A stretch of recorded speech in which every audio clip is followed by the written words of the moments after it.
কি রাগ করলা, বলো বিসমিল্লাহ, বলো সুবহানাল্লাহ। এই কথাটা যে ভাইরাল, এটা বললে আমলনামায় গুনাহ উঠে যেতে পারে যে কারণে, এবং কি এটা মারাত্মক একটা বিষয়। দুইটা বিষয় এখানে রয়েছে। আপনারা দেখছেন যে কিছুদিন পর পরই সোশ্যাল মিডিয়াতে একটা ট্রেন্ডিং এ আসে, কাঁচা বাদাম থেকে শুরু করে একটার পর একটা ওই কিরে মধু মধু এরকম জিনিস পোলাপান এটা ছড়ায়। তো এই যে একটা দেখলাম ভিডিওতে সোশ্যাল মিডিয়াতে, হাত দেখতেছে গণকের মতো, সে হাত দেখাচ্ছে আর এমন কথা বলতেছে যেটা জীবন সকলের জীবনের সাথে মিলে যেতে পারে।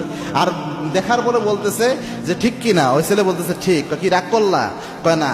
বলো বিসমিল্লাহ, বলো সুবহানাল্লাহ। এখানে প্রথম যে বিষয়টা হয়, রসুলের একটা হাদিস জানেন।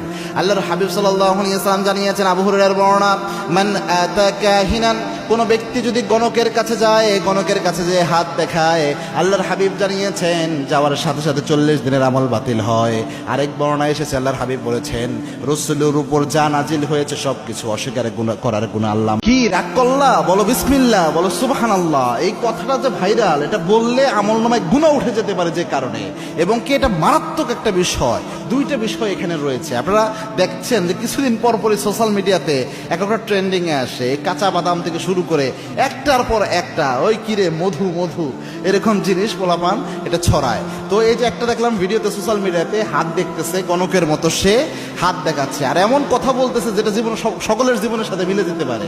আর দেখার পরে বলতেছে যে ঠিক কি না। ওই ছেলে বলতেছে ঠিক। কি রাগ করলা, কয় না। বলো বিসমিল্লাহ, বলো সুবহানাল্লাহ। এখানে প্রথম যে বিষয়টা হয়, রসুলের একটা হাদিস জানেন।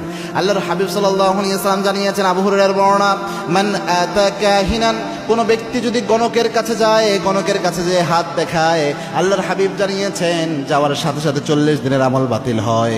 আরেক বর্ণনায় এসেছে, আল্লাহর হাবিব বলেছেন রসুলের উপর যা নাজিল হয়েছে সবকিছু অস্বীকার করার গুনাহ আল্লাহ